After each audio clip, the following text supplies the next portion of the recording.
اللہ تعالیٰ قرآن پاک میں ارشاد فرماتا ہے، سیرو فی الارض فانظروا کیف بدأ الخلق۔ یقین کیجئے مجھے تو یہ آیت ان علاقوں کی تفسیر لگتی ہے۔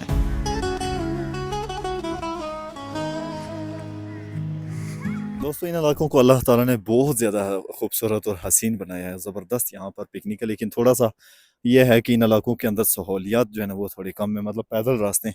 تو ابھی جس علاقے کے اندر ہم موجود ہیں اور جس ڈوک کی طرف ہم گئے تھے تو وہ تھوڑا سا پیدل راستہ، مطلب 2 سے 3 کلومیٹر آپ کو پیدل سفر کرنا پڑتا ہے، لیکن پورا تفریح ہے، پورے راستے کے اندر آپ کو پکنک ہی ملے گی۔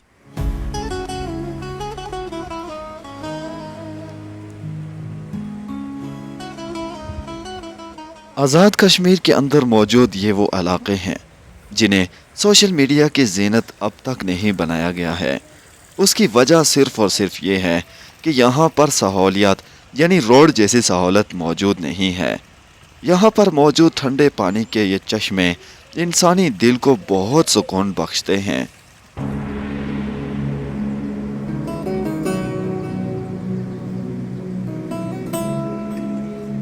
دوستو میں نے اس سیریز کے اندر آپ لوگوں کو ان علاقوں کے حوالے سے مکمل تفصیل دینے کی ٹھان رکھی ہے۔ یہاں کی خوبصورتی کو بیان کرنا، ان علاقوں کی خوبصورتی کو آپ کے سامنے لانا میری مکمل ذمہ داری ہے۔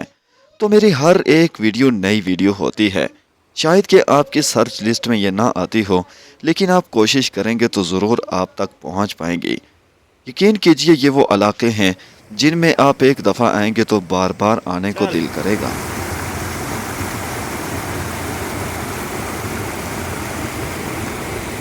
باڑی کوٹ باغ آزاد کشمیر کے ان علاقوں کی ڈوکوں کے اندر آپ کو ہر طرح کی پکنک کی سہولیات فراہم ہوتی ہیں۔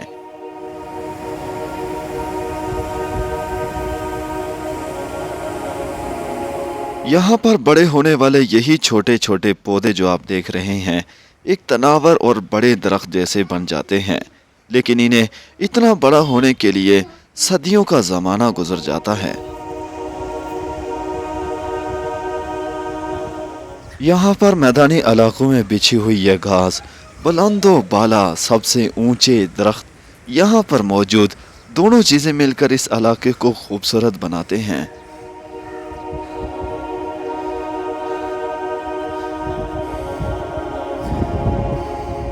اللہ تعالیٰ نے اس علاقے کی آب و ہوا کے اندر بھی بہت برکت رکھی ہے۔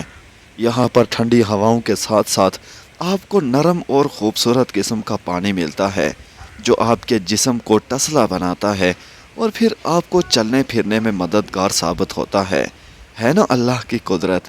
دوستو ان زمینوں سے گزرنے والا یہ دریا ان علاقوں کو آہستہ آہستہ گراتے ہوئے کھاتا جا رہا ہے، یعنی کہ اپنی جگہ بنانے کے لیے اس خوبصورتی کو مٹا رہا ہے۔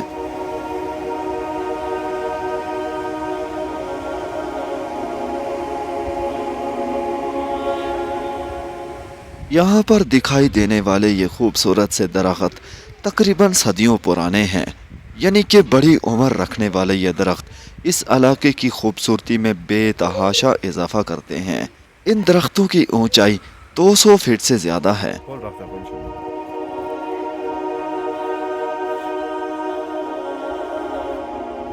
ان علاقوں کی خوبصورتی کو بحال رکھنے کے لیے یہاں کے لوگوں نے اپنے گھروں کو صرف ایک جگہ محدود کیا ہے۔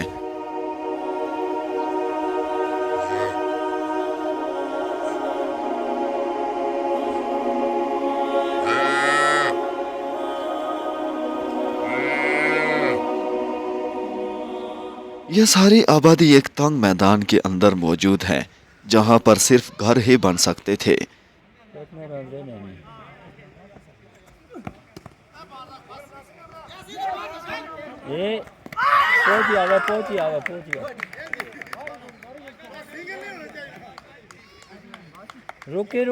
علاوہ اس کے آپ کو کرکٹ کھیلنے کے لیے یہاں پر ایک گراؤنڈ بھی دکھے گا جہاں پر اس علاقے کے رہنے والے نوجوان حضرات ہر وقت کرکٹ کھیل رہے ہوتے ہیں اور خوب انجوائے کے ساتھ ساتھ مستی اور موج بھی کرتے ہیں۔ یہاں پر بسنے والے لوگوں کے لیے گرمیوں کے یہ 4 مہینے بہت ہی خوبصورت ہوتے ہیں، یعنی کہ اسکولوں کی چھٹیاں بھی ہیں اور ساتھ میں کاروباری معاملات کو بھی ٹھپ کیا ہوا ہوتا ہے، تو یہاں پر ہلا گلا اور موج مستی بڑھ جاتی ہے، کیونکہ سب لوگ یہاں اکٹھے ہوتے ہیں۔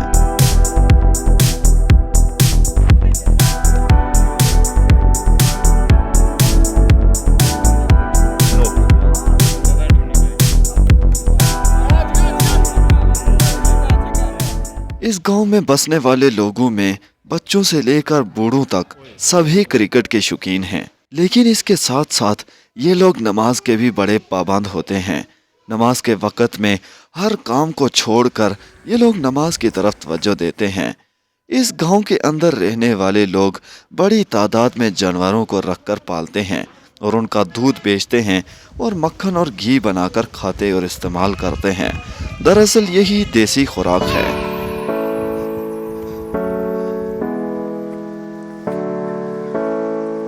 یہ بستی ڈوگ ڈوگا کی بستی ہے، جس پر میں نے مکمل تفصیل کے ساتھ ایک ولاگ بنایا ہے۔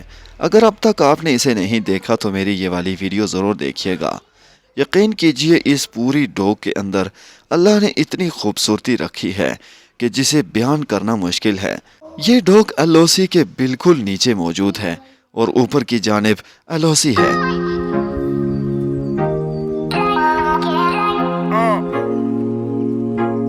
یہ والا گاؤں یعنی ڈوگ آزاد کشمیر کی سب سے آخری ڈوگ ہے، یعنی کہ یہاں پر آزاد کشمیر کا اختتام ہو جاتا ہے۔ اس کے بعد اس بارڈر کو کراس کرنے کے بعد آپ کو انڈین شہر کھلانا ملے گا، جو انڈین جموں کشمیر کا آخری شہر ہے۔ یعنی اس طرف سے آئیں گے تو وہ آخری شہر ہے اور ادھر سے جائیں گے تو یہ والا آخری گاؤں اور آخری دیہات ہے، جسے آپ دیکھ پائیں گے، اس کی خوبصورتی کو محسوس کر پائیں گے۔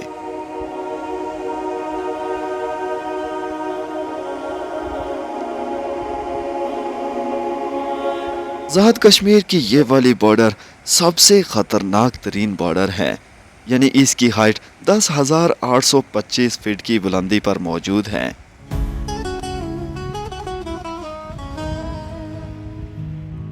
ہم نے ہوش سنبھالا تھا تو ان درختوں کو ہم اسی طرح سے دیکھ رہے ہیں، جبکہ ہمارے بڑوں کا کہنا ہے کہ جب ہم چھوٹے تھے تب بھی یہ اسی طرح ہوا کرتے تھے۔ تو مطلب یہ ہوا کہ ان درختوں کی عمر 100 سال سے بھی زیادہ ہے۔ بے شک یہ اللہ تعالیٰ کی قدرت ہے جو یہاں پر مکمل طور پر ظاہر ہو رہی ہے۔ انہی درختوں کے بیچ میں بہتے ہوئے خوبصورت اور ٹھنڈے پانی کے یہ سفید چشمے انسان کو بہت خوبصورتی سے متاثر کرتے ہیں۔ بے شک یہ بھی اللہ تعالیٰ کی دین ہے اور اللہ تعالیٰ نے ان جنگلوں میں انسان کے لیے بہت کچھ رکھا ہے۔ بے شک اللہ تعالیٰ نے ان چیزوں کے ذریعے سے ہمیں نشانیاں دکھائی ہیں۔ اگر ہم سمجھنے کی کوشش کریں تو ہم اللہ تعالیٰ کی شان کو سمجھ سکتے ہیں۔ بے شک اللہ تعالیٰ ہی ہر چیز پر قادر ہے اور وہی ہر چیز کا حفاظت کرنے والا ہے، مگر کچھ ذمہ داریاں ہم انسانوں کی بھی ہوتی ہیں۔ اگر ہم ان جنگلوں کی حفاظت کریں اور انہیں جلانے سے محفوظ رکھیں تو یہ ہمارے لیے باعث خوبصورتی بھی بنتے ہیں اور اس طرح کے جانوروں کے لیے بھی یہ چراگاہیں بنتی ہیں۔ لیکن اگر ہم ان کی حفاظت نہیں کرتے اور اسی طرح سے ان کا ضیاع کرنا ہمارا معمول رہا تو ایک وقت آئے گا جب ہمیں سانس لینے کے لیے بھی آکسیجن مہیا نہیں ہو پائے گی۔ آپ تمام ہی احباب سے گزارش یہی کروں گا کہ جب بھی اس طرح کی کسی سیرگاہ کے اوپر جائیں یا پکنک کے لیے کہیں نکلیں تو ان علاقوں کی خوبصورتی اور ان درختوں کی حفاظت کو ہمیشہ اپنا معمول بنائیے گا۔